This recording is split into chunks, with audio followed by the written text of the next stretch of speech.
A'udzu billahi minasyaitonir rajim. Bismillahirrahmanirrahim. Assalamualaikum warahmatullahi wabarakatuh.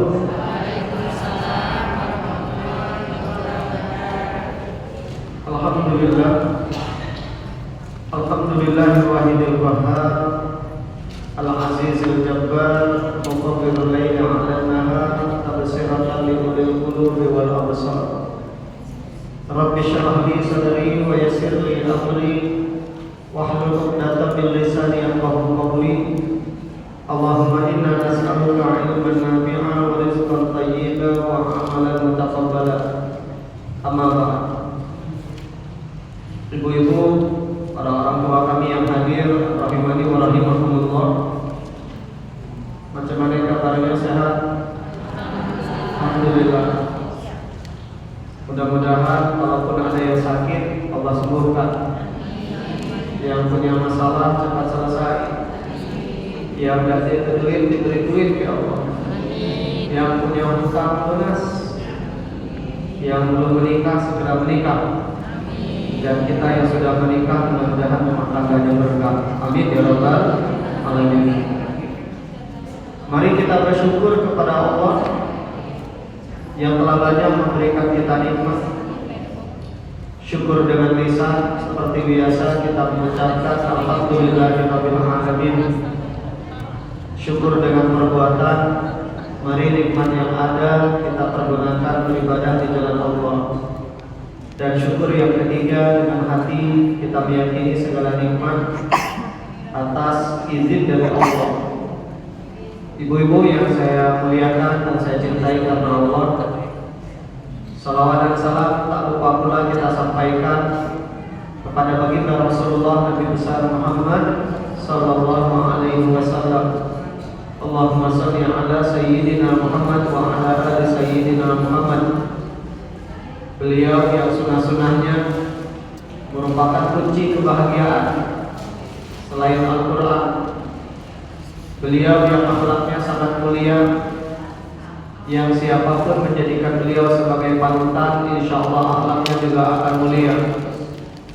Dan beliau pula Nabi yang kita dapatkan syafaatnya. Semoga hari kiamat harapan terbesar kita tidak sekedar mendapatkan syafaat dari beliau, semoga kita juga mudah-mudahan satu surga dengan Rasulullah. Amin. Allahumma shalli ala sayyidina Muhammad wa ala ali sayyidina Muhammad. Mengambil berkah ilmu yang Allah berikan pada sore ini, kita mulai dengan lafaz al-basmalah. Bismillahirrahmanirrahim. Tema kita pada sore ini sangat menarik. Kita akan bahas tentang rahasia sholat subuh.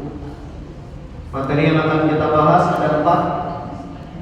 Siapkan alat tulisnya, karena seperti biasa tidak semua penjelasan ada di materi yang sudah saya kirim. Beberapa di antaranya ada tambahan nanti. Yang pertama kita akan bahas latar belakang kajian. Kenapa kita perlu membahas tema tentang sholat subuh ini? Nanti ada hadis riwayat Bukhari dan Muslim dari Abu Hurairah yang melatar belakangi kajian kita pada sore ini. Yang kedua, kita akan bahas nanti 10 keutamaan waktu subuh. Jadi bayangkan waktu subuhnya saja spesial, apalagi sholat subuhnya. Ada 10 keutamaan waktu subuh. Kita akan bahas lengkap detail dengan dalilnya nanti insyaallah. Yang ketiga, ada 10 keutamaan sholat subuh dan orang yang melaksanakan sholat subuh. 10 keutamaan sholat subuh dan orang yang mengerjakan sholat subuh. Terakhir, ini lebih kepada hal teknis sifatnya. Ada 10 kiat mudah bangun mengerjakan sholat subuh. Karena terkadang bisa jadi seseorang bukan tidak mau sholat subuh, bukan tidak mau bangun, tapi bisa jadi karena dia tidak tahu caranya bagaimana mudah supaya bangun tidur. Karena materi ini agak panjang, kita langsung ya. Masuk yang pertama, materi latar belakang kajian. Ada hadis riwayat Bukhari dan Muslim Ini hadis diriwayatkan dari seorang sahabat yang banyak meriwayatkan hadis, Hurairah radhiyallahu anhu, bahwasanya baginda Rasulullah sallallahu alaihi wasallam telah bersabda, yang warna merah, "Lau ya'lamun nas", seandainya kata Nabi manusia tahu, ma fil nida, apa yang Allah siapkan bagi kita dalam memenuhi panggilan azan. An-nida ini azan. Wasafil awal, dan apa pahala salat di shaf yang pertama. Tsumma lam yajidu illa ayastahimu alaihim lastahamu, seandainya tidak ada cara untuk mendapatkan atau untuk bisa memenuhi panggilan azan dan bisa sholat di shaf pertama, kecuali dengan bayar, kita akan bayar seandainya kita tahu pahalanya. Tapi kenapa orang tidak bersegera memenuhi panggilan azan, tidak juga berebut untuk sholat di shaf yang pertama? Khususnya bapak-bapak itu biasanya, Bu, kalau sholat berjamaah yang shaf pertama ini biasanya yang sering jadi korban yang atau yang sering disuruh maju. Yang kedua yang sering jadi korban orang yang jenggotnya panjang. Itu dianggap ustaz. Sama yang ketiga yang bersungkok. Yang budak-budak biasanya agak ke belakang. Ya, padahal pahala sholat di shaf yang pertama ini masya Allah sangat besar sekali. Sama seperti seandainya orang tahu betapa besarnya pahala belajar dekat dengan ustaz, orang akan berebut duduk di depan. Tapi yang jadi masalah, orang kalau belajar berusaha nyender. Ya, tapi nggak apa-apa. Saya ngerti kok yang nyender itu yang tua-tua ya. Yang muda-muda insya Allah yang di sini. Sangat tidak pantas kalau yang muda nyender. Jadi kita harus nuzul lagi yang nyender-nyender ini mudah-mudahan tua atau lagi sakit tinggal. Tapi mudah-mudahan kita doakan panjang umur semuanya, ya amin. Insyaallah. Saya senang nih ngajar di sini. Kenapa? Karena kita orang muda-muda ini malu rasanya lihat orang tua kita yang sudah tua. Mereka tiap pekan hadir, yang muda-muda kadang datang kadang tidak, malu kita ya. Oke, yang kedua, yang warna hitam. Walau ya'lamuna ma fit tahjir, seandainya yang kedua kata Nabi manusia tahu apa yang ada di at-tahjir. At-tahjir itu sholat tepat waktu. Seandainya orang tahu pahala sholat tepat waktu, lastabaku ilaihi, orang akan berlomba-lomba kata Nabi untuk sholat tepat waktu. Kalau mereka tahu betapa besarnya pahala sholat tepat waktu. Yang jadi masalah karena kita banyak tidak tahu pahalanya, akhirnya kita suka menunda sholat. Bahkan tidak sedikit mementingkan urusan dunia dibandingkan panggilan sholat. Di antara keutamaan sholat tepat waktu itu amal yang paling Allah cintai. Ada seorang sahabat namanya Abdullah bin Mas'ud radhiyallahu anhu. Suatu ketika beliau pernah bertanya kepada Nabi, ya Rasulullah, ayul a'mal ahabbu ilallah, ya Rasul, amal apa yang paling Allah cintai? Ada 3. Di urutan pertama kata Nabi, as-salatu ala waqtiha, salat tepat waktu.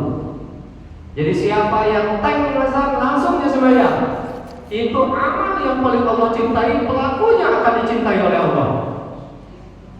Nanya lagi Abdullah bin Mas'ud, "Tsumma ai?" Apalagi ya Rasul? Urutan kedua, birrul walidaini, berbakti sama orang tua. Orang tua ini orang tua kandung, bisa jadi juga mertua. Manakala kita berbakti kepada mereka, ini amal kedua yang paling Allah cintai setelah sholat tepat waktu. Yang ketiga, apalagi ya Rasul? Kata Abdullah bin Mas'ud. Yang ketiga, al-jihadu fi sabilillah, jihad. Kalau kita pernah belajar tafsir, kita pernah belajar hadis, lalu Allah dan Rasulnya menyebutkan beberapa hal dalam Al-Quran maupun dalam hadis, urutan pertama lebih besar pahalanya dibandingkan urutan kedua. Sholat tepat waktu lebih besar pahalanya dibandingkan bakti sama orang tua. Kenapa? Sholat panggilan Allah, berbakti panggilan manusia. Panggilan Allah harus kita dahulukan. Berbakti kepada orang tua lebih besar pahalanya dibandingkan jihad. Mengapa? Karena jihad seorang anak bukan di medan perang, ada pada orang tuanya. Nah ini kita tahu pahalanya besar sekali. Yang ketiga, yang warna biru. Walau ya'lamuna ma fil atamah, seandainya orang tahu pahala salat al-atamah, nama lain dari salat Isya. Nah, dikasih keterangan. Seandainya orang tahu, kata Nabi, pahala yang Allah siapkan di salat Isya, wasubuhi, dan salat subuh. Seandainya orang tahu, atau huma walau habwa, mereka akan berangkat salat Isya dan salat subuh walaupun mesti merangkak. Artinya mereka tahu betapa besarnya pahalanya, Bu. Sakit-sakit pun mereka akan berangkat menuju masjid untuk melaksanakan salat subuh dan salat Isya. Sama, seandainya orang tahu pahala haji dan umrah, pahala salat di Masjidil Haram, mereka rela menunggu bertahun-tahun untuk bisa berangkat ke sana. Sekali sholat di Masjidil Haram, 100.000 kali sholat di sini baru bisa menyamakannya. Sekali sholat di sana, 5 kali sholat di sana, 500.000 kali sholat di tempat ini baru bisa menyamakan pahalanya. Itulah kenapa kita rela menunggu, rela bayar mahal untuk bisa berangkat ke tanah suci. Terakhir, seandainya manusia tahu, kata Nabi, apa pahala belajar di majelis ilmu macam ini, orang akan tinggalkan semua urusan dunia. Mereka akan berbondong-bondong datang ke majelis ilmu. Di dunia ini dulu pernah saya sampaikan ada 2 taman surga yang Allah titipkan di dunia. Taman surga yang pertama di samping makam Rasulullah, Raudhah. Antara rumahku yang sekarang menjadi kubur, kata Nabi, mabaina baiti wa mimbari, dan mimbar tempat beliau mengajar agama, raudhatun min riyadil jannah, ada setitis taman surga yang Allah titipkan di dunia. Siapa yang pernah sholat di sana, targetnya warna hijau persis kayak ini, insya Allah akan sholat Nabi di surga. Taman surga yang kedua, dalam hadis yang lain Nabi mengatakan, idza marartum bi riyadil jannah, kalau kalian mendengar, kata Nabi, ada informasi taman surga, singgah. Sahabat pun bertanya, ya Rasul, apa itu taman surga? Wa mariyadul jannah ya Rasulullah. Nabi menjawab, hilaqah dzikr, halaqah dzikir, majelis ilmu macam kita nih. Ini taman surga yang kedua yang Allah titipkan di dunia. Seandainya orang tahu pahalanya, Bu, orang berebut belajar agama. Dan insya Allah siapa yang duduk satu majelis macam kita nih di dunia, mereka akan masuk surganya barengan. Amin. Coba ibu tengok kiri kanan ibu, inilah lawan ibu masuk surga. Nah, kita akan masuk surga Firdaus bareng Ustaz. Ini enaknya namanya Firdaus. Ya, amin.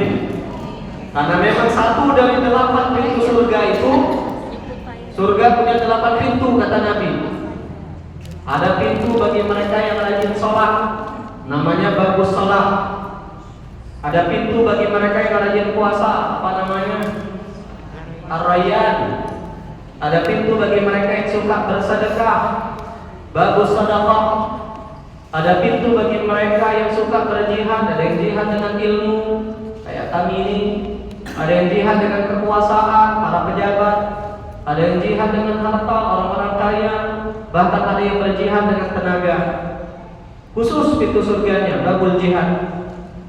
Ada pintu berikutnya, babul ilmi, pintu bagi orang yang sering duduk di majelis ilmu. Bu, saya sering mengatakan begini, untuk masuk surga, jangan terlalu berharap dengan pahala sholat, tanpa bermaksud meremehkan sholat. Kenapa? Banyak di antara kita sholat tidak ngerti apa yang dia baca dalam sholat. Benar apa benar? Betul apa betul? Betul. Kadang kita sholat, pikiran sepatu hancur, ya kan? Tadi pas sholat asar mulai mikir, Ustaz Firdaus baju apa petangnya? Karena Ustaz Firdaus ini ganti-ganti bajunya. Iya. ya. Nanti maghrib juga mikir lagi, lempah kuning, lempah darat, apa makan bakso. Mulai lagi. Jangan terlalu berharap dengan sholat. Kita mesti banyak-banyak dari jalan menuju surga, ya, cari amal. Dan menariknya, ada pintu surga khusus bagi orang yang belajar kecerdikan itu. Di luar sana banyak orang yang tidak tahu. Seandainya mereka tahu salah satu jalan masuk surga duduk macam kita nih, berebut mereka. Seandainya mereka tahu. Tapi yang jadi masalah mereka tidak tahu. Dan inilah latar belakang kajian kita. Kenapa kita mengangkat tema tentang salat subuh ini? Agar kita memaksimalkan subuh kita. Karena banyak orang meremehkan salat subuh. Nanti banyak sekali keutamaan salat subuh. Bahkan waktu subuhnya itu paling tidak ada 10 keutamaannya. Waktu subuhnya. Kita tak ngomong salat subuhnya. Waktu subuhnya aja spesial. Apalagi salat subuhnya. Nah, kita langsung masuk ya. Poin nomor 2. 10 keutamaan waktu subuh. Sudah? Kita langsung masuk. Yang pertama, waktu subuh. Ini belum masuk salat subuhnya ya, kalau salat subuhnya. Waktu subuhnya dulu. Waktu salat subuh yang pertama, waktu subuh dijadikan objek sumpah dalam Al-Quran. Di juz ke-30 itu banyak Allah bersumpah dengan nama makhluk. Ada Allah bersumpah dengan nama-nama benda. Wasyamsi wa duhaha, demi matahari. Ya, wal qamari idza talaha, ya, demi bulan. Allah bersumpah. Ada lagi Allah bersumpah dengan nama-nama buah. Watin wa zaitun, watin demi buah tin dan buah zaitun. Pernah makan buah tin? Manis. Pernah makan buah zaitun? Pahit. Iya, pahit. Buah zaitun tuh ada dua. Ada warna hijau, ini pahit berdengkang. Ada warna hitam. Asa-asa buah rambiek. Tahu buah rambiek? Nah, itu ada kelat-kelat tadi. Dan itu kalau kita makan, mencernakan, membersihkan pencernaan kita. Ada lagi Allah bersumpah dengan nama tempat. Waktu Tursinin, demi bukit Tursina di Mesir, tempat Nabi Musa menerima wahyu. Biasanya alumni Mesir kayak kami pasti pernah ke sana. Berangkatnya malam, nanti subuh-subuhnya di Bukit Tursina. Wa hadzal baladil amin, demi negeri yang aman, kota Mekah. Bahkan Allah bersumpah dengan penciptaan laki-laki dan perempuan. Wa ma khalaqal dzakara wal untha, demi penciptaan laki-laki dan perempuan. Banyaklah Allah bersumpah. Dan menariknya, di dalam Al-Quran Allah banyak bersumpah dengan nama waktu. Wal asri, demi waktu asar.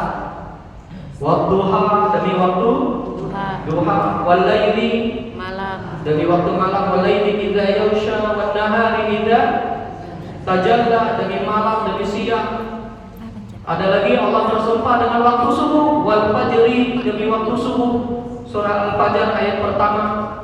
At-Takwir ayat ke-18. Wasubhi idza tanaffas, demi waktu subuh ketika dia mulai bernafas, mulai aktif manusia, demi waktu subuh.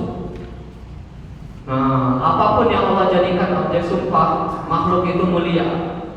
Jadi siapapun yang memaksimalkan waktu subuh, insya Allah mereka orang-orang yang mulia. Yang kedua, waktu subuh didoakan keberkahan oleh Nabi. Sakhar bin Wada' al-Ghamidi, hadisnya riwayat Imam Abu Dawud dan Imam At-Tirmidzi.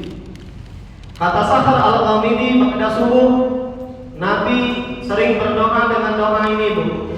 Allahumma, arti Allahumma itu ya Allah. Allahumma, ya Allah, barik, berkahi li ummati, umatku, fi bukuriha, di waktu paginya. Berkah apa artinya kemarin?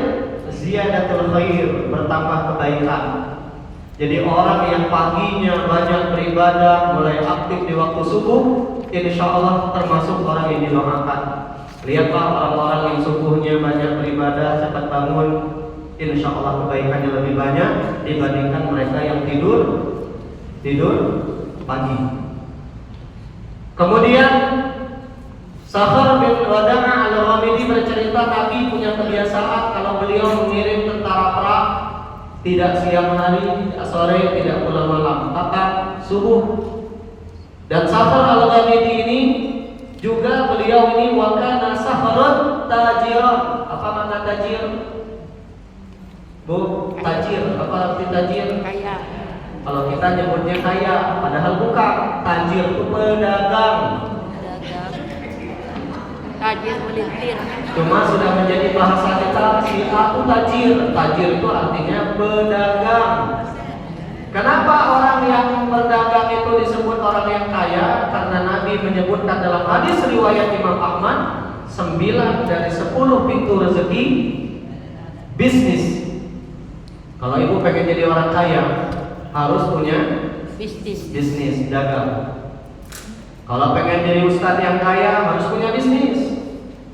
Kalau cuma ngandel ngajar, gak baca kayu. Kalau pengen jadi PNS kayu, jangan ngandel gaji PNS kecil. Yang pagi banyak dipotong ke MBG. Encoklah. Efisiensi anggaran. Ya, belum lagi kadang tunjangan dipotong.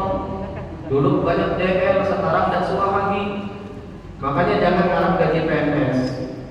Kalau PNS mau kaya, harus punya bisnis. Atau cara yang kedua, kawin dengan orang kayu. Cepat kayu. Nah, ada risiko lagi cara yang jahat ini, korupsi. Jadi 3 cara kalau pengen mau jadi PNS yang kaya.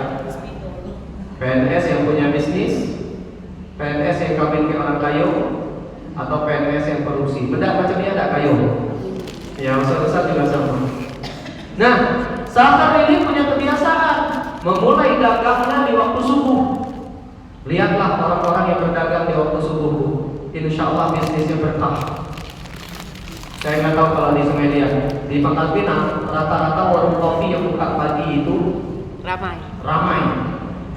Cuma saya yang banyak buka pagi di Pangkal itu warung Cina, warung kopinya.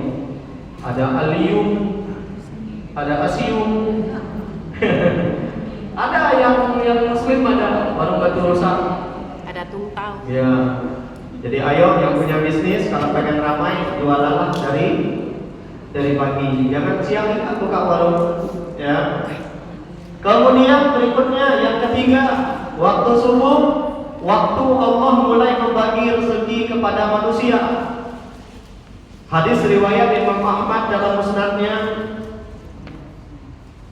dan diriwayatkan juga oleh Imam Al-Baihaqi hadis ini. Suatu pagi Nabi mendapati putrinya Fatimah radhiyallahu anha tidur pagi. Lalu saat itu Nabi bersabda kepada putrinya, "Ya bunayya, hena kumi, ayo bangun. Isyhad ke Rabbik, sambut rezeki Tuhanmu. Wala takuni minal ghafilin, jangan jadi orang yang lalai. Fa innallaha yuqassimu arzaqan nas, karena sesungguhnya kata Nabi, Allah membagi-bagi rezeki manusia ma baina tulu'il fajri ila tulu'is syamsi, waktunya sangat pendek, sejak terbit fajar sampai terbit matahari. Terbit fajar dengan terbit matahari beda. Kalau terbit matahari nongol. Kalau terbit fajar kapan mulainya? Jam 4. Jam 4. Kita fajar itu ada 2 ya Mas, teman-teman, ibu-ibu. Fajar yang pertama disebut dengan fajar kadzib. Ini dalam ilmu fikih. Apa itu fajar kadzib? Waktu yang boleh sahur, belum boleh sholat subuh. Namanya fajar kadzib, fajar bohong. Yang kedua namanya fajar shadiq. Ini fajar yang jujur. Boleh sholat subuh tapi tidak boleh lagi sahur. Nah, Allah mulai membagi rezeki kita tadi sejak dari kita terbit fajar, baik fajar kadzib maupun fajar shadiq tadi. Sahur jam berapa ya mulai sahur? Jam 4. Zaid bin Thabit radhiyallahu anhu beliau bercerita, saya pernah sahur dengan Nabi, kata Zaid. Lalu beliau ditanya oleh sahabat yang lain, berapa jarak sahur Nabi dengan adzan subuh? Kata Zaid bin Thabit, ya kurang lebih kalau kita baca Quran 50 ayat. 50 ayat berapa waktu? 10 menit. Ayo nih yang sering baca Quran, 50 ayat kalau kita bacanya santai, tidak cepat, tidak lambat, berapa waktu? 10 menit. Ayat-ayat pendek Oh, 5 menit. kurang lebih 20 menit sampai 30 menit. Sekarang adzan subuh itu jam 4.40. Jadi kurang lebih jam 4 lewat lah. Itu waktu kita mulai sahur. Sampai terbit matahari. Sekarang waktu syuruk itu ada nanti di jam 6 nih. Nah nih, 5.59. Jam 6 lah. Jadi dari jam 4 kurang lebih sampai jam 6. Berapa jam? 2 jam cuma Allah bagi-bagi jatah rezeki. Si A rezekinya sekian, si B sekian, si C sekian. Dan itu dibagi oleh Allah antara terbit fajar sampai terbit matahari. Eksekusi pembagiannya pada matahari terbit. Kalau kita tidak tidur pagi, takutnya tidak dapat jatah. Itu yang disebut orang tua zaman dulu, kalau tidur pagi rezeki dipatok ayam kata orang dulu. Lihatlah yang tidur pagi hidupnya biasanya nggak produktif. Lihat yang tidur pagi biasanya kekayaannya berkurang, tidak sebanyak mereka yang rajin, ya. Berikutnya yang keempat, waktu pagi atau waktu subuh, waktu yang paling dianjurkan untuk banyak bertasbih. Dalilnya Quran surah Thaha ayat 130. Allah Subhanahu wa taala berfirman, "Fasbir, bersabarlah ala ma yaqulun," dengan ucapan manusia, banyak-banyak sabar. Orang hanya bisa menilai kita, tapi orang nggak tahu siapa kita. Mereka nggak pernah hidup sama kita. Jangankan hidup bertahun-tahun, 1 jam aja hidup sama kita nggak pernah mereka. Hidup yang benar ya. Jadi kalau orang ngomongin kita, biarkan saja dan banyak-banyak sabar. Ya. Omongan orang itu nggak banyak sabar.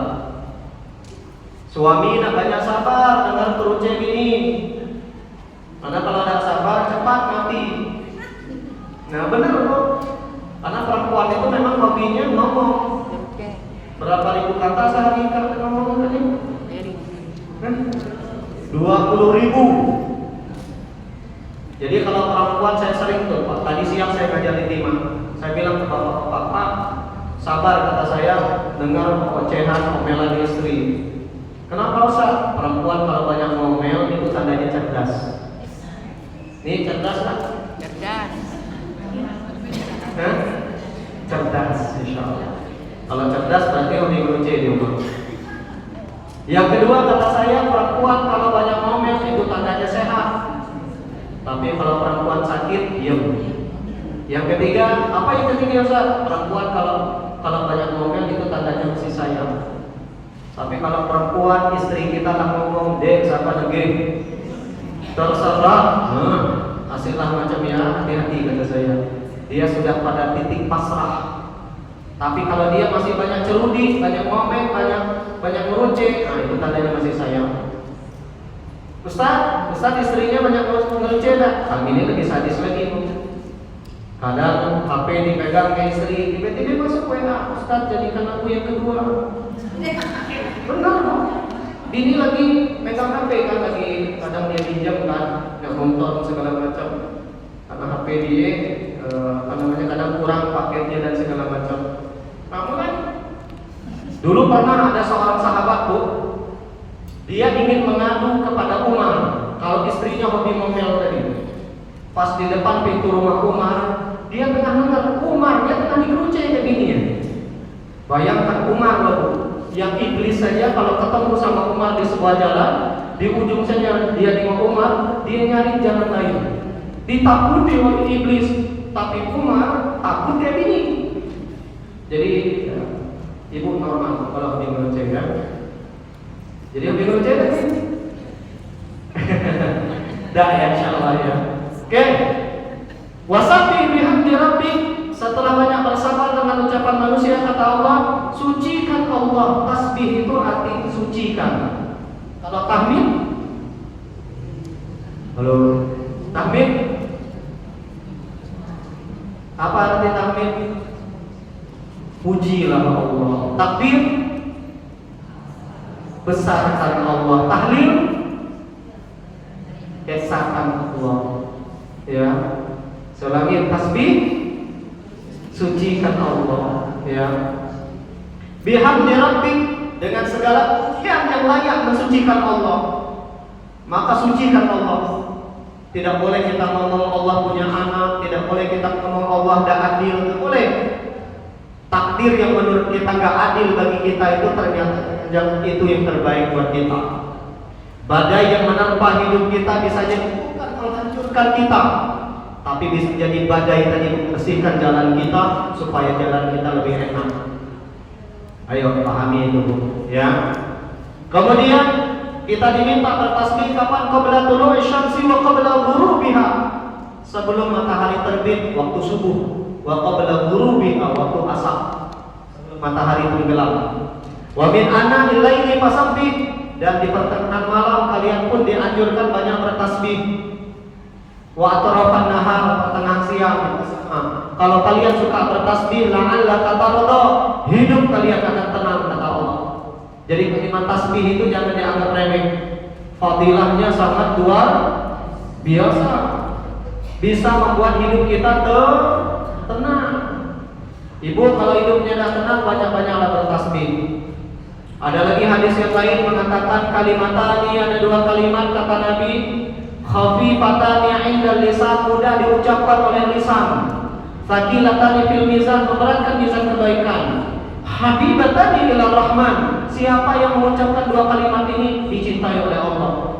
Yang sering kita baca dalam tahlil, subhanallah wa bihamdihi subhanallahil azim, itu kalau dibaca sangat dicintai oleh Allah. Mizan kebaikan kita akan berat yang menyebabkan kita masuk surga. Ibu baca itu sambil buka apa? Iris bawah. Subhanallah wa bihamdihi subhanallahil azim. Boleh ibu baca itu. Yang tidak boleh baca itu dalam WC. Jangan sampai ibu lagi BAB subhanallah. Tidak jadi ini. Karena di WC itu ada adabnya. Di antara adabnya tidak boleh mengucapkan kalimat-kalimat yang baik. Kemudian yang berikutnya waktu subuh, waktu yang dianjurkan beristighfar. Dalilnya Quran surah Ad-Dzariyat ditulis, jadi di situ. Di depan Bu, maju Bu, maju Bu. Izin Ibu, maju lagi Bu, maju lagi Bu, ayo, maju lagi Bu, ayo. Bu, izin Bu, maju ya. Maju lagi, izin Bu. Ya, mudah-mudahan Allah ridho dengan kita. Maju Bu, maju lagi Bu. Bu, maju lagi Bu. Ya, maju, ya, maju. Ya, masya Allah, tentang ramai. Apa kata saya tadi? Yang paling besar pahalanya yang mana? Yang dekat ustaznya. Yang saya kecil pahala. Ya, sama insya Allah. Cuma maksud saya, ayo kita berlapang-lapang. Sudah? Quran surah Ad-Dzariyat. Ini ayat 17, ini ayat 18. Ditulis di sini ada soalnya. Quran surah Ad-Dzariyat. Di ayat ini Allah menyebutkan dua ciri orang soleh, orang bertakwa. Kalau ibu ingin jadi orang bertakwa, dua ini mesti ada pada kita. Ciri pertama orang bertakwa, ayat 17-nya, kanu qalilan minal laili ma yahjaun. Orang bertakwa kata Allah tidur malamnya dikit. Tidur malamnya dikit. Orang bertakwa. Izin bertanya, ibu tidur berapa jam? 4 jam. Yang tidur 8 jam, angkat tangan. Oke. Tidak sama malu, benar ada di mana ada? Kok cuma nanya kayak ini?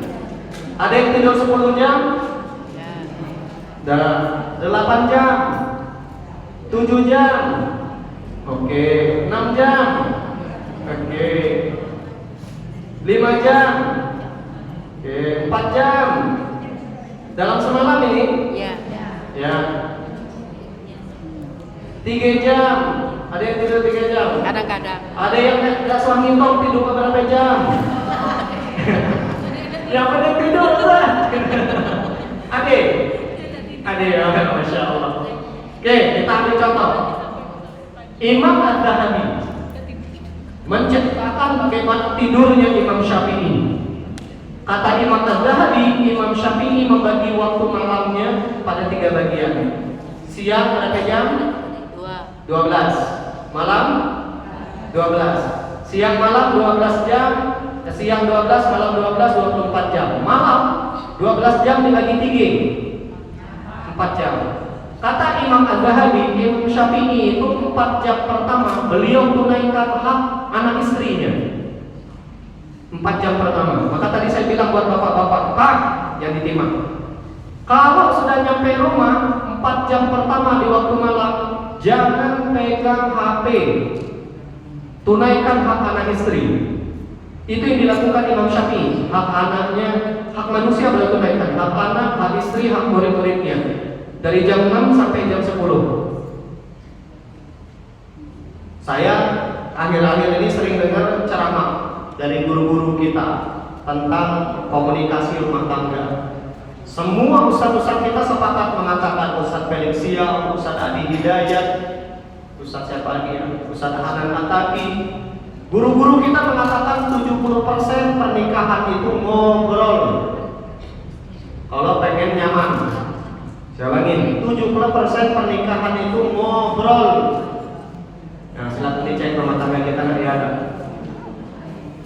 Bahkan ngobrol yang tak penting dengan pasangan itu penting. Mana contohnya? Ngobrol Argentina kalah kemarin. Itu gak penting banget. Ibu dengar kisah suaminya berkisah tentang Caca tahu lah macam mana bang, macam mana sampai permainan. Ngobrol yang tak penting macam yang penting bu. Saya ini patut bersyukur, alhamdulillah dikasih istri yang hobi ngopi. Sama kayak saya. Gara-gara itulah saya buat ngopi dakwah di Pangkal Pinang. Dikasih bini hobi ngopi. Jadi kami itu di Pangkal Pinang tuh, ibu kalau bingung, Ustaz mana warung kopi nyaman di Pangkal? WA saya, telepon saya, ajak saya sekalian bayarin. Saya tunjukkan, benar. Saya tahu warung kopi yang enak di Pangkal, ada warung kopi nyaman kopi, persis banyak susunya bukan banyak kopinya. Ada agi nyaman kita yang mau anda tahu. Oh, saya tahu semua. Dan kami alhamdulillah di warung kopi itulah ngobrol sama istri. Jadi kami itu saya sama istri kalau ada pagi malam kami ngopi. Pasti dalam sehari itu kami pergi keluar. Disitulah kami ngobrol. Kalau Sabtu Minggu kami jogging berdua. Ya. Nah itu ngobrol yang tak penting itu penting. 4 jam pertama, ibu juga sama. 4 jam pertama kalau mau ngikut Imam Syafi'i, ayo dari jam 6 sampai jam 10 HP ditaruh. Ngobrol sama anak, suami, ngobrol sama anak. Ya. Itu yang dilakukan Imam Syafi'i. 4 jam kedua Imam Syafi'i tunaikan hak dirinya. Jam 10 sampai tidur. Itu yang dilakukan oleh Imam Syafi'i. Dan rata-rata tidur alim ulama kita tuh dikit, 3-4 jam. Ustaz Abdul Somad 3-4 jam. Ustaz Adi Hidayat, Buya Ar-Razi, Ustaz Syafiq Rizal Salama, rata-rata tidurnya 4 jam. hidup kali. Saya juga sama bu, tidur saya dikit. Saya paling cepat tidur jam 11, jam 12. Buat materi kayak gini, mesti baca buku dan seterusnya. Karena saya nggak mungkin pacak ngajar macam nih, kecuali saya harus tahu dulu ilmunya. Ini buat materi macam ini, itu buka kitab-kitab kuliah dulu, buka kitab-kitab turuf, ahli ulama kita, itu bongkar-bongkar itu. Paling cepat saya tidur jam 11. Nanti jam 4 atau jam 3 saya udah bangun. Karena pada subuh ada jadwal ngajar lagi. Saya tuh per hari jadwal ngajarnya 3, 4, bahkan bisa 5 titik. Yang paling capek itu hari ini, karena ke Sungai Liat. Nah, ini paling capek. Nanti malam ada lagi jadwal saya. Ya ini kan malam. Ba'da Isya. Ba'da Isya jam 8 nanti sampai jam 9. Paling cepat pulang nanti ya dengan di jalan-jalannya setengah 10. Nah itu. Makanya kadang berpikir ya rasa nambah anak lagi. Ya. Nambah anak mantri. Bukan nambah ini, nambah anak. Nah itu ya tidur 4 jam. 4 jam terakhir Imam Syafi'i tunaikan hak Allah. Dari jam 2 sampai subuh. 1 jam beliau tahajud. 1 jam beliau baca Quran. 1 jam beliau berdoa, beristighfar, berzikir. 1 jam berikutnya beliau melakukan aktivitas subuh, sholat sunat fajar, dia subuh. Mungkin pada itu beliau juga berzikir lagi dan seterusnya. Jadi dalam satu malam Imam Syafi'i tunai 3 hak sekaligus. Hak manusia, hak dirinya, hak Allah. Pertanyaannya, kita nanya ada waktu kan? Jangan-jangan selama ini waktu malam hanya untuk kita. Gak ada waktu buat Allah, gak ada waktu buat suami, gak ada waktu buat anak. Pagi lah begawi dari pagi sampai petang, pulang ke rumah lagi main HP. Ayo, ya inilah kenapa kita belajar supaya waktu kita seperti Al-Quran. Oke, berikutnya, wabil ashari hum yastaghfirun. Ciri orang bertakwa itu di waktu sahur mereka suka beristighfar. Kadang mereka pada tahajud itu jam 4 udah selesai. Jam 4 ke subuh itu ya sambil nunggu waktu subuh, azan subuh, mereka tidak tidur. Orang bertakwa itu apa yang mereka lakukan? Beristighfar. Dan itu diampunkan oleh Allah. Ada hadis qudsi Allah berfirman, "Mayyad'uni fa astajibulah." Siapa yang berdoa di sepertiga malam terakhir aku kabulkan. "Mayyas'aluni fa u'tiyah." Yang minta aku beri. "Mayyastaghfiruni fa aghfirullah." Yang mohon ampun aku ampunkan.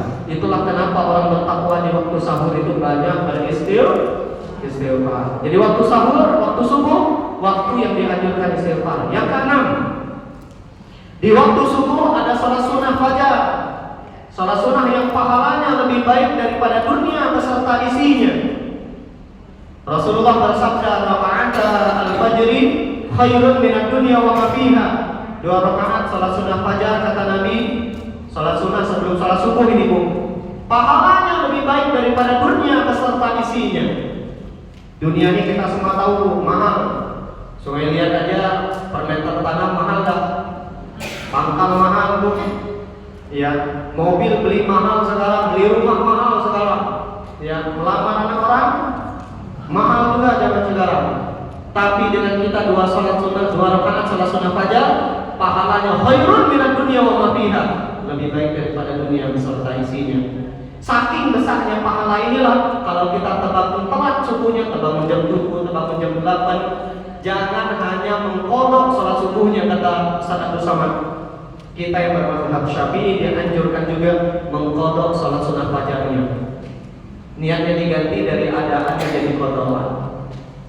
Ya. Kemudian yang ke-7, di waktu subuh ada rangkaian ibadah yang pahalanya senilai haji dan umrah. Tapi ada syaratnya. Pertama kata Nabi, "Man shallal fajra fi jamaah." Salat subuhnya mesti berjamaah. Bagi laki-laki, bagi perempuan cukup di rumah. Syarat subuhnya ya, mesti salat subuh berjamaah di masjid bagi laki-laki, bagi perempuan dia melaksanakan salat subuh di rumah. Yang kedua, thumma qa'ada yadhkurullaha tatlu asy-syams. Ba'da subuh dia tidak tidur atau tidak mengerjakan ibadah aktivitas yang lain, tapi dia berzikir, dia baca Quran, dia mungkin dengar kajian sampai matahari terbit tadi 5:59 tadi. Setelah terbit matahari, thumma shalla raka'ataini, dia salat sunnah 2 rakaat, salat sunnah isyraq atau salat sunnah syuruk. Maka pahalanya kata Nabi, kana lahu ka ajri hajjatin wa umrah, seperti orang berhaji dan umrah. Lihat ujung hadisnya, tamat, sempurna, persis kata orang haji dan umrah, tidak beda. Jadi ini bisa dilakukan di waktu subuh. Jadi rugi kalau kita subuhnya tidur, tidak bisa mendapatkan pahala senilai haji dan umrah. Haji, umrah betul Allah wajibkan bagi mereka yang mampu, tapi pahalanya tidak mesti mampu. Kayak kita belajar sekarang nih, duduk di majelis ilmu di masjid ini, itu ada hadis riwayat Imam Al-Albani dalam kitabnya Shahihut Targhib wa Tarhib dari seorang sahabat Abu Umamah Al-Bahili. Kata Nabi, "Man ghada ilal masjid," barang siapa berangkat dari rumahnya menuju masjid. Ini masjid bukan? La yuridu illa yata'allama khairan. Tak ada niat lain dia datang ke sini kecuali niatnya belajar agama, au yu'allimahu, atau mengajarkan agama. Ibu Ibu belajar, saya mengajar. Maka pahalanya kata Nabi kana lahu ka'ajri hajjatin man hijjatuh. Persis seperti orang haji. Nih pahala kita nih. Kita dapat pahala haji. Jadi alhamdulillah kita dapat pahala haji setiap Selasa sore. Nah, ini orang-orang di luar tak dapat pahala haji. Yang mereka sibuk pikir dunia. Kita alhamdulillah. Maka ayo semangat belajar terus macam ini Ibu. Kemudian yang ke-8, berinfak di waktu subuh didoakan malaikat. Dalilnya hadis riwayat Bukhari dan Muslim dari seorang sahabat Abu Hurairah bahwasanya Nabi Muhammad SAW bersabda, "Ma min yaumin yusbihuna ibadu fihi." Tidak ada hari yang seorang hamba bangun di hari itu illa malakani yanzilani, kecuali 2 malaikat yang turun berdoa dan mendoakan.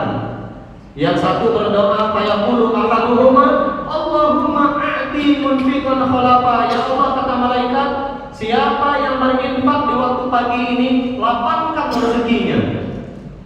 Allahumma a'ti mumsikan khalafa. Malaikat kedua berdoa, ya Allah, siapa yang pelit hari ini, pelitkan juga rezekinya, sempitkan juga rezekinya. Maka waktu yang paling dianjurkan berinfak subuh. Pertama Ramadan tentunya, karena pahalanya dilipat gandakan. Yang kedua, 10 hari pertama bulan Zulhijjah, pahalanya mengalahkan jihad. Yang ketiga hari Jumat, itu sangat dianjurkan berinfak.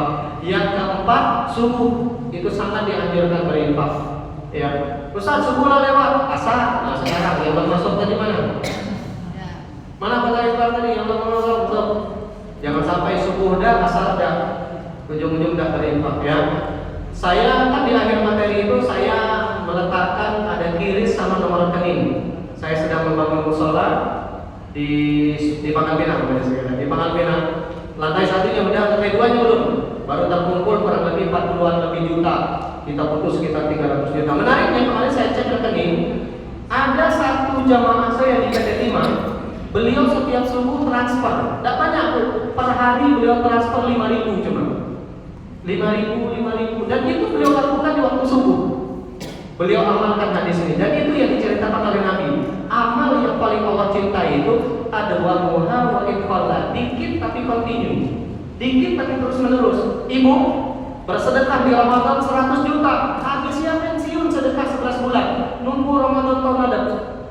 Yang macamnya ada lebih bagus dibandingkan ibu bersedekah sehari 1.000. Ibu baca di Ramadan Al-Quran 10 kali khatam, habisnya pensiun ngaji, nunggu Ramadan tahun ada. Yang macamnya ada lebih bagus daripada ibu ngaji 1 hari 1 halaman. Jadi amal yang paling Allah cintai itu sedikit tapi terus menerus. Ya, nah waktu yang dianjurkan subuh. Yang ke-9, waktu subuh, waktu berkumpulnya malaikat, dan di waktu subuh malaikat juga nyetor amal ke Allah. Dalilnya Nabi bersabda, yata'aqabuna fikum malaikatun bil-laili wa malaikatun bin-nahar. Silih berganti di antara kalian, kata Nabi, ada malaikat tercatat amal di waktu malam. Dari asar sampai malam, asar sampai subuh. Ada malaikat pencatat amal di waktu siang, malaikatun bin-nahar, dari subuh ke asar. Silih berganti di antara kita. Di mana mereka berkumpul? Wa yajtami'una fi shalatil fajri wa shalatil asri. Mereka berkumpul di subuh dan asar. Dan saat mereka berkumpul tadi, lalu mereka menyetor amal kita ke Allah yang mereka catat selama sehari tadi. Disetor ke Allah, walaupun tidak disetor pun Allah Maha tahu. Kenapa Allah minta setoran tadi?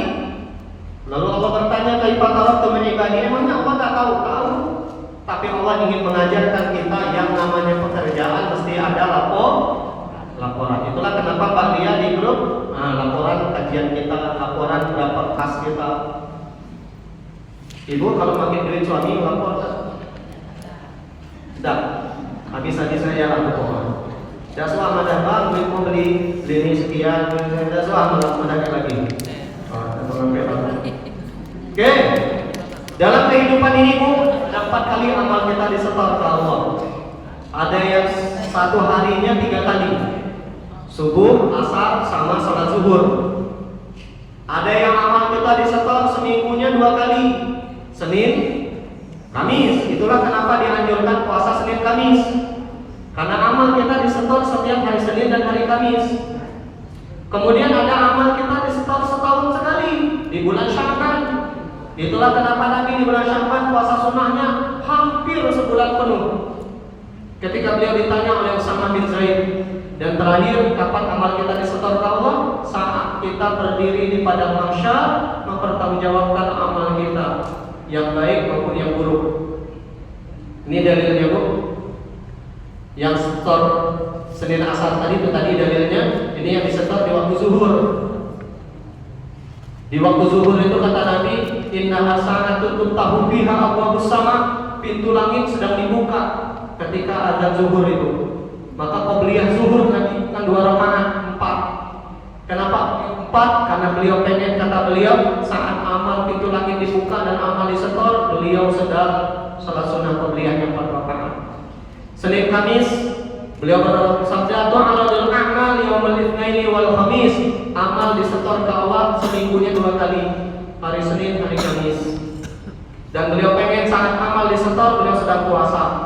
Tahunan di bulan Sya'ban ketika Usamah bin Zaid bertanya kepada Nabi, "Ya Rasulullah, saya tidak pernah melihat engkau berpuasa hampir 1 bulan penuh kecuali di bulan Sya'ban."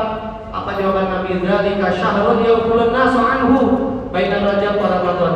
Bulan Sya'ban ini sering dilupakan manusia karena dia kejepit antara Rajab dan Ramadan. Rajab kita ingat ada Isra, Mi'raj, Ramadan pagi, ada takjil, ada puasa, ada sahur, ya. Tapi Sya'ban hampir-hampir kita nggak ada yang ingat kecuali nisfu Sya'ban. Kalau kita orang Batak ada Lebaran. Lebaran apa?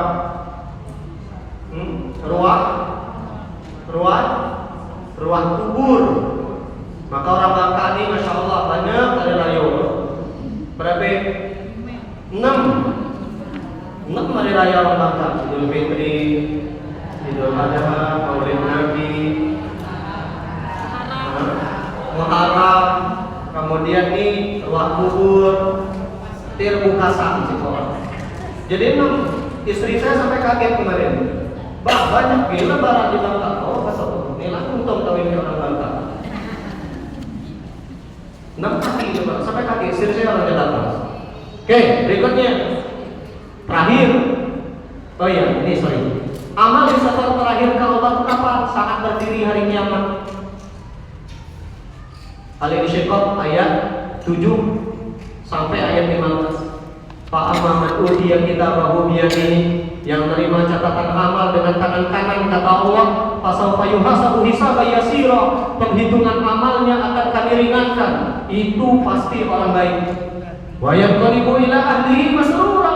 Tidak berhenti di situ. Kalau kita nanti hari kiamat menerima catatan amal dengan tangan kanan, maka kita akan dikumpulkan lagi dengan anak istri kita, anak dan suami. Jadi kita ini pun tidak bisa berkumpul bersama dengan keluarga kita lagi. Tidak cuma di dunia. Makanya harus jadi orang baik. Kalau orang jahatnya kita usah, jangan balas dengan kejahatan. Karena kalau ada orang jahat kita balas dengan jahat, apa beda kita kayaknya? Sama-sama aja jahat. Kita kan sering kan ngomongin kita. Oh lebih lagi kalau baca ngisahain. Jangan. Dan yang kedua, kalau kita fokus pada kejahatan orang, kita tak fokus pada kebaikan kita. Sebaliknya kata Allah, wa amma man utiya kitabahu bi yaminihi bishimal, wa amma man utiya kitabahu min wara dhahri, yang terima catatan amalnya dengan tangan kiri dari balik punggungnya, saking malunya dia. Ini tandanya bukan orang baik. Pasal fayaramu thubura, penghitungan amalnya berat. Wa yasla sa'ira, dimasukkan ke neraka. Tengok nih yang menarik nih. Innahu kana fi ahlihi masrura. Padahal orang ini di dunia dia berbahagia dengan keluarganya, rumah bagus, laki ganteng, bini cikar, anak pintar, duit banyak.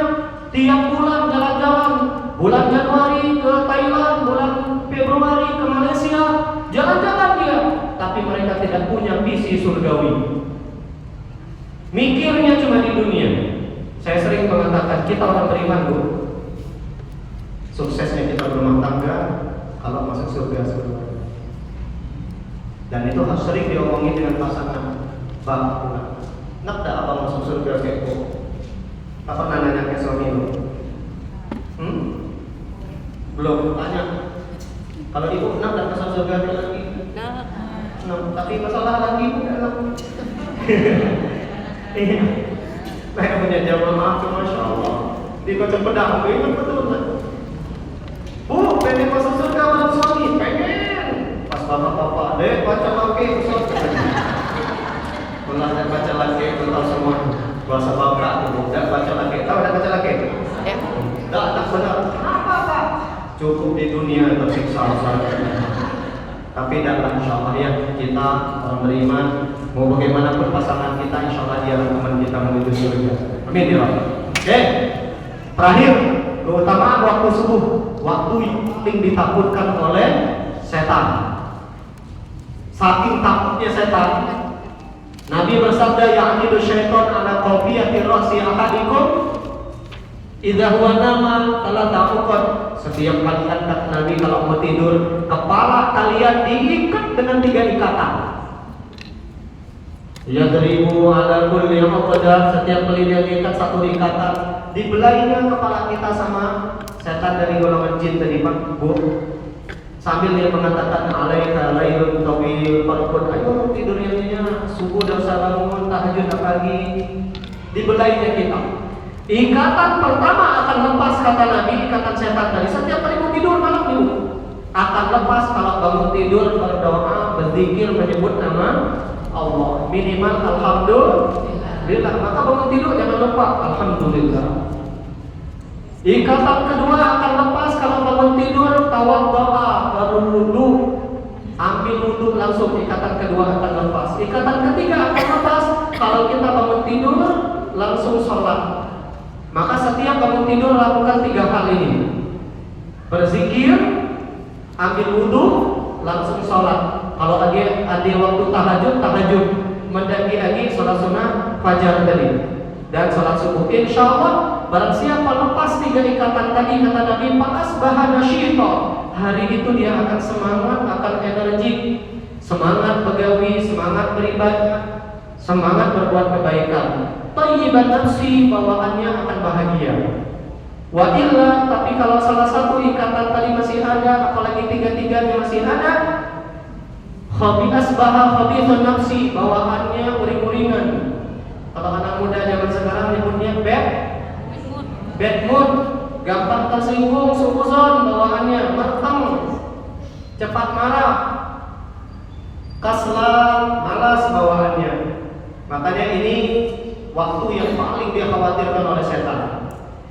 Ini banyak ucapan alim ulama kita terkait dengan sholat subuh. Kita ambil satu, Syekh Abdul Aziz bin Bas, yang lebih dikenal dengan Syekh bin Bas.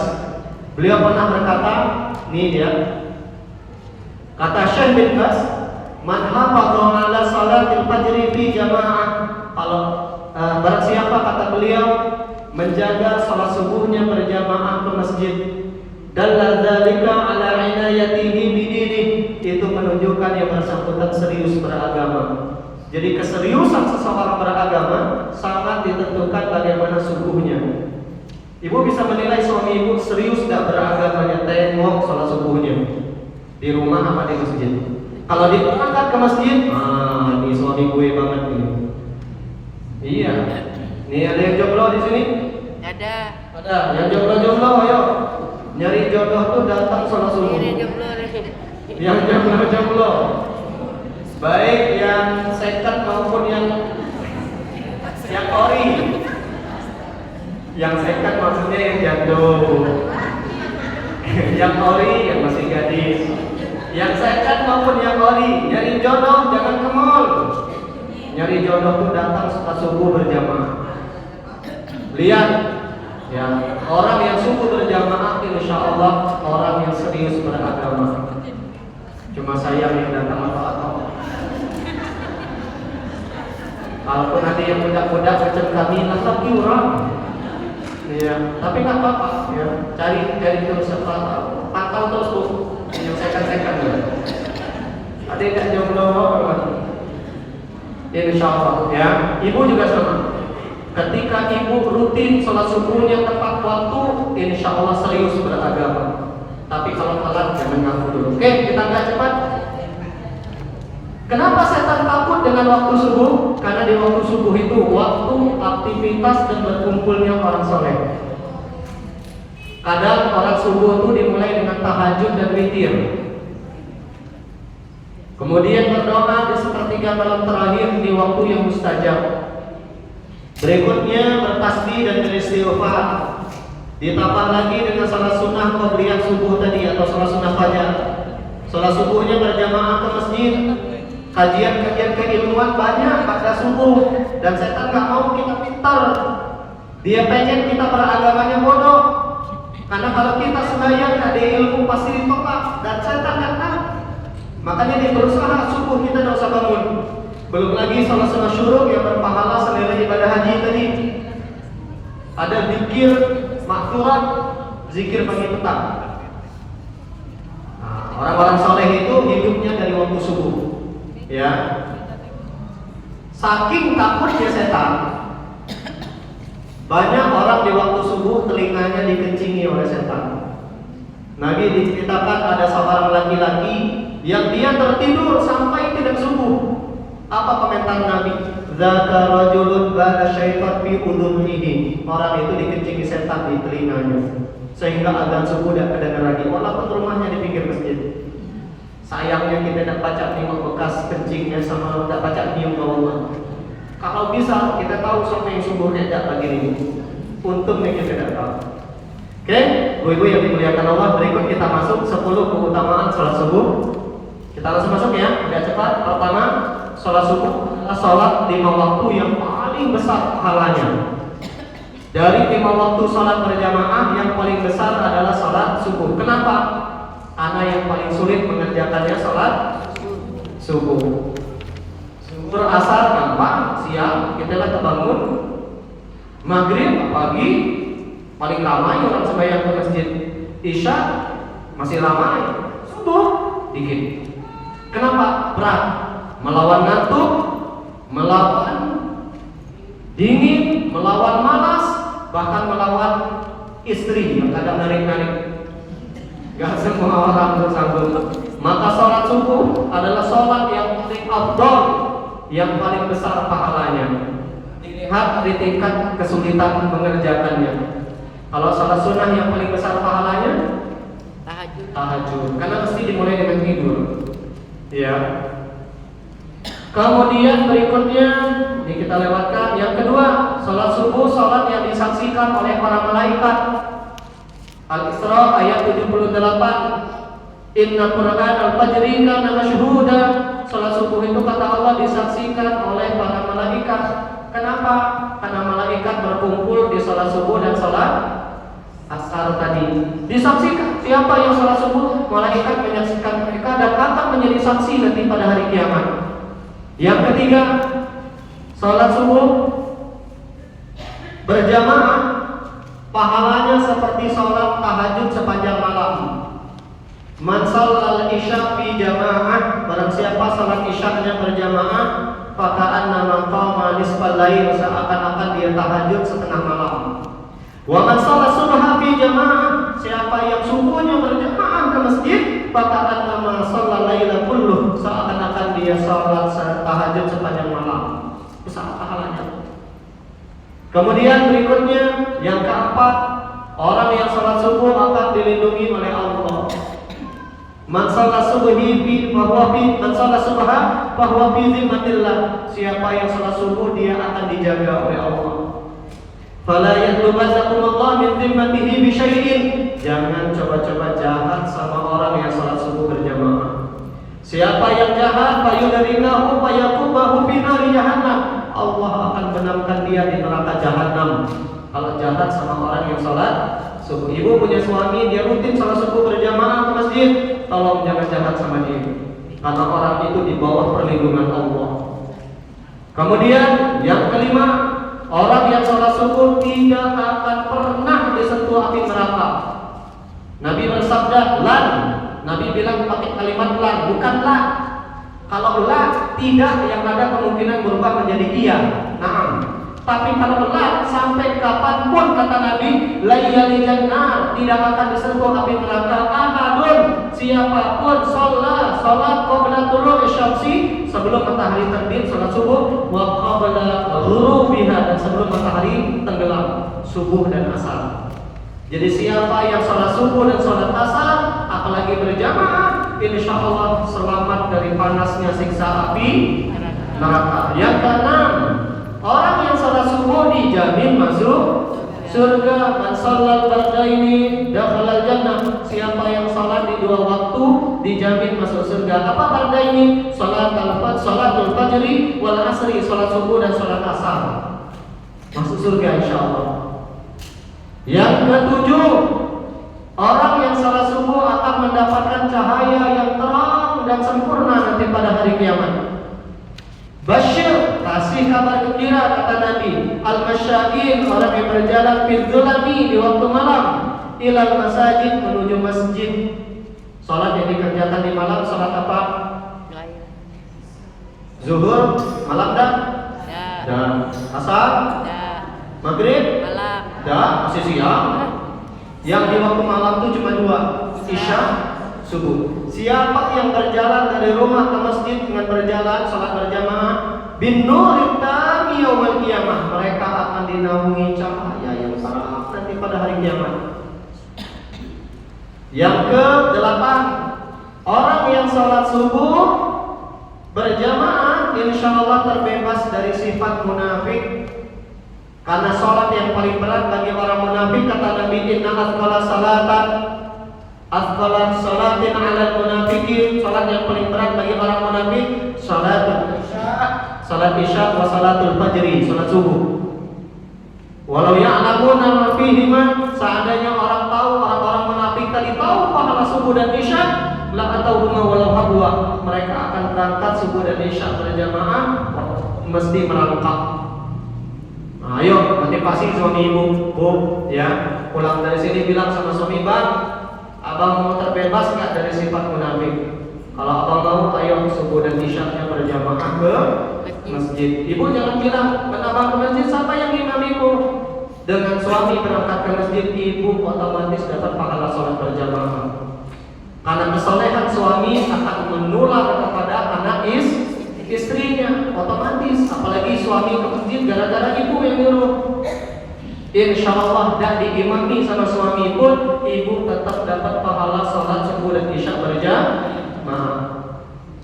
Yang ke-9, orang yang sholat subuh, ini kita lewatkan, akan melihat wajah Allah nanti pada hari kiamat. Dalilnya Jarir bin Abdullah bercerita, julusan Lailah, suatu malam kata Jarir, kami duduk-duduk ma'an Nabi sallallahu alaihi wasallam, bersama dengan Nabi sallallahu alaihi wasallam. Panadhara ila al-qamar lailata arba'a asyarata. Nabi melihat ke langit di malam 14, malam sedang purnama, terang banget. Faqala, dan Nabi pun bersabda, innakum satarawna rabbakum kama tarawna hadza. Kalian akan melihat wajah Allah seperti kalian melihat bulan ini. Jadi kita, bu, insya Allah bisa melihat wajah Allah nanti. Amin. Di dunia nggak bisa, tapi di surga kita bisa. Lalu Nabi mengatakan, "Fa in istata'tum alla tughlabu 'ala salatin qabla tulu'i syamsi wa qabla ghurubiha faf'alu." Kalau kalian ingin melihat wajah Allah, jangan tinggalkan dua salat ini. Salat sebelum matahari terbit dan salat sebelum matahari tenggelam, subuh dan asar. Ya. Terakhir, orang yang salat subuh akan lebih produktif dan lebih bahagia, yang tadi sudah kita sampaikan. Kenapa? Karena 3 ikatan setannya terlepas. Oke, sebagai penutup kita akan bahas 10 kiat agar mudah bangun mengerjakan salat subuh. Nah, ini ada 5 kiat pertama. 5 kiat keduanya ada di sini. Langsung kita masuk yang pertama.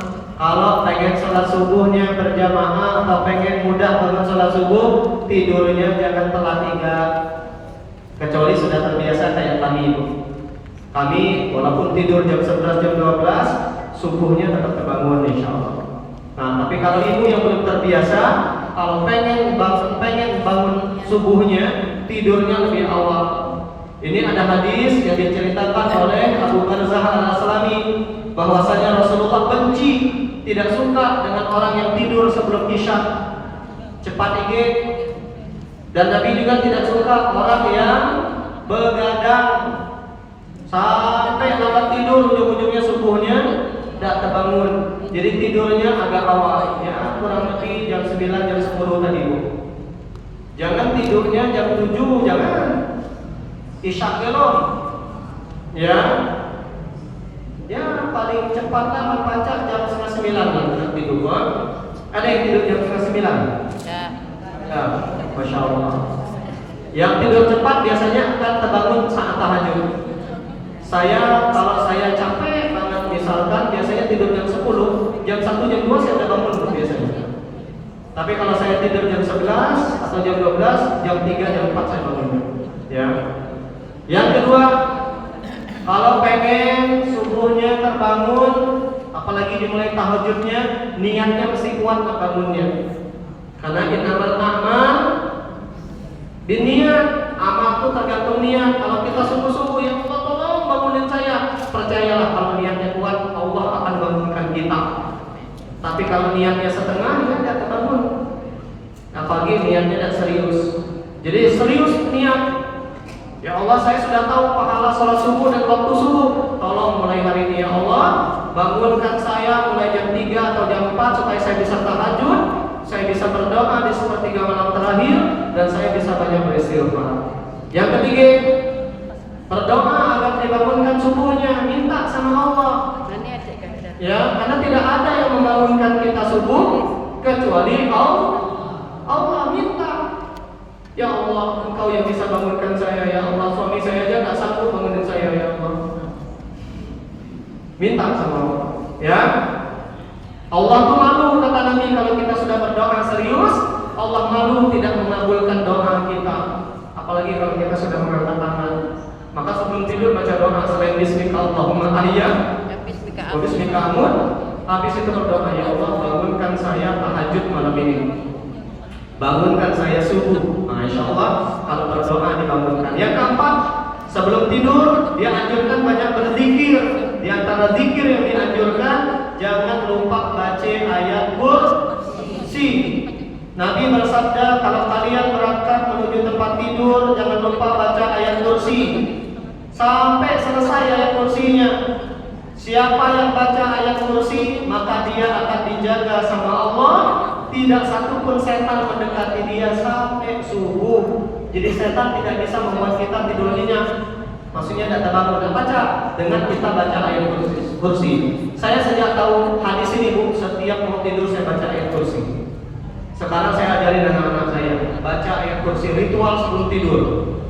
Insya Allah kalau kita tidur baca ayat kursi, jam berapapun bangun terbangun. Kemudian jangan lupa juga baca triple kulhu. Nabi punya kebiasaan sebelum mau tidur, Nabi baca Al-Ikhlas, Al-Falaq, An-Nas. Lalu beliau tiup ke tangannya, diusap dari kepala sampai kaki. Beliau baca lagi triple kulhu begitu, usap kepala sampai kaki 3 kali. Ya qul huwallahu ahad, Allahus samad, lam yalid wa lam yulad wa lam yakul lahu kufuwan ahad. Qul a'udzu birabbil falaq min syarri ma khalaq wa min syarri ghasiqin idza waqab wa min syarri nafatsati fil 'uqad wa min syarri hasidin idza. Qul a'udzu birabbin nas, malikin nas, ilahin nas, min syarril waswasil khannas alladzi yuwaswisu fi sudurin nas minal jinnati. Tiup ke tangannya, usap dari atas ke bawah. Dan itu kalau anak kita sakit, suami kita sakit, bisa lakukan itu. Kita sakit juga sama, bisa lakukan itu. Insya Allah kita akan disembuhkan, dan itu akan menjaga kita dari sihir-sihir yang tidak benar. Ingat, Nabi pernah disihir. Siapa yang menyihir Nabi? Labid bin Al-A'sam menyihir Nabi, bekas rambut Nabi diikat dalam 11 ikatan. Maka hati-hati ibu nih yang suka nyisir rambutnya diambil. Yang pernah beli sesuatu kayak mantan Nabi. Sihir mantan itu berbahaya. Iya. Karena para dukun itu menyihir kita pakai media. Medianya macam-macam. Itulah kenapa dukun itu kalau ibu mau ngobatin suami, mana baju suaminya, mana barang kesukaan kesukaannya, mana fotonya, karena dari situlah media jin masuk. Dengan kita baca tripal kulhu tadi, insya Allah ikatan setan tadi akan lepas siko-siko. Ada yang merasa kena sihir di sini? Ya. Ada yang merasa kena santet? Ya. Ada yang merasa kena pelet? Ya. Dan kalau ada yang merasakan itu atau gejala-gejala di luar nalar, baca ini. Insya Allah ini doa kesembuhan.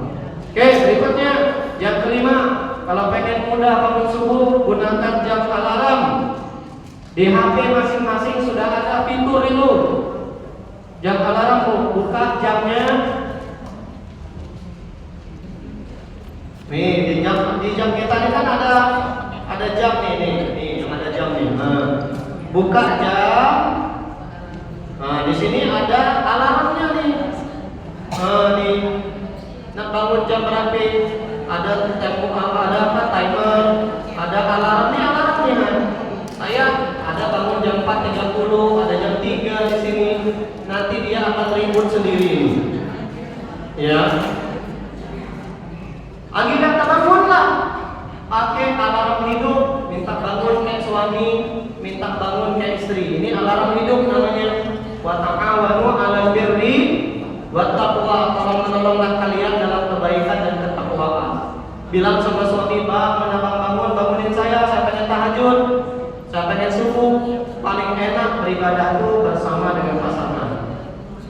Ya, jangan sampai puluhan tahun menikah gak pernah tahajud bareng, jangan. Minta suaminya, "Bang, malam ini tahajud bareng, Bang." Gak usah banyak-banyak, Bang. 4 rakaat jadilah. Kata suami, "Udah apa Quran? Al-Fatihah deh, Bang. Al-Ikhlas itu." Al-Ikhlas apalah suami, insyaallah.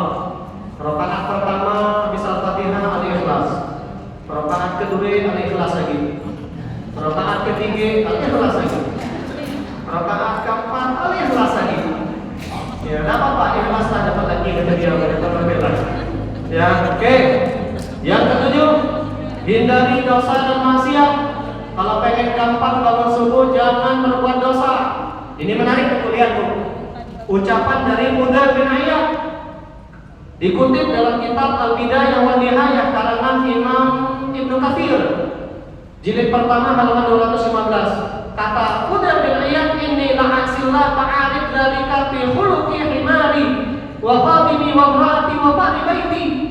Ketika saya bermaksiat, kata Mudar bin Ayyad, saya tahu maksiat saya tadi, saya cukup melihat bagaimana perilaku pembantu saya, bagaimana perilaku istri saya, bagaimana perilaku kendaraan saya dikeledai, bagaimana tikus banyak muncul di rumah tanpa sebab. Itu tanda-tanda kita sedang bermaksiat. Pada rumah kita bersih, kok ada tikusnya, kan pernah ada ikan rasanya. Bersih, kayaknya ada lubang, kok tiba-tiba ada tikus. Atau suami tiba-tiba bertingkah, jangan nyalahin suami. Mungkin ada maksiat yang belum kita taubatkan. Jadi ini kalau ingin gampang bangun subuh, jangan bermaksiat dan dosa. Jadi kadang Allah tampakkan kemaksiatan. Sama Imam Syafi'i juga sama. Imam Syafi'i itu berkata, saya tahu saya sedang bermaksiat, saya cukup lihat saja akhlak istri saya. Kalau dia berani kurang ajar sama saya, padahal saya nggak punya salah sama dia, ini tandanya ada dosa yang sedang saya lakukan. Begitu juga dengan masalah rumah tangga kita. Terkadang muncul bukan karena diuji, tapi memang karena dosa kita yang mengundang maksiat tadi. Ayo. Kemudian yang ke-8, jangan banyak ingat makan. Orang yang banyak makan susah kalau benar. Ini ada ucapan menarik dari Luqmanul Hakim kepada anaknya. Kata Luqman, dia budanya, kata Luqmanul Hakim, "Idza talaqatil hamidza," kalau lambung nila penuh dengan pemakan, namatil fikrah, otak buntu berpikir, kalau perut rasanya tidak baca mikir lagi. Wa kharrasatil hikmah, orang yang banyak makan wibawanya berkurang di hadapan Allah, lebih-lebih di hadapan manusia.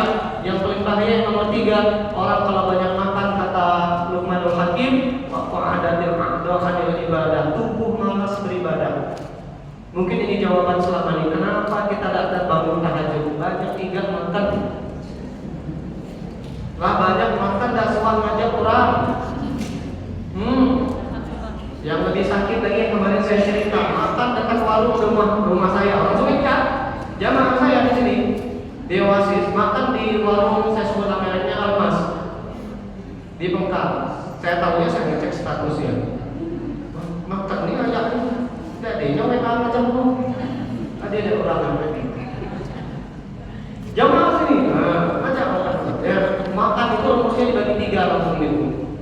Langsung kita dibagi 3. Sepertiga makanan, sepertiga minuman, sepertiga untuk insya Allah kalau kita makan yang macamnya sehat. Saya cerita lah, istri saya dulu lahiran dan sejak dia lahiran gemuknya hampir 90. Gemuk kan? Banget. Akhirnya dia sadar, dia mulai kurangi makan sekarang dan dia rutin jogging setiap pagi. Alhamdulillah langsing. Sekarang turunnya dari 90 tinggal 70 lebih. Banyak turunnya. Ya, kalau saya beratnya 60 lebih. Jadi makan. Iya, banyak makan tadi. Iya, makanya kalau makan dikit aja. Berikutnya yang 9, kalau pengen mudah bangun tidur, lakukan sunnah setelah bangun tidur tadi. Pas bangun jangan lupa baca zikir, doa. Habis itu jangan lupa berwudu.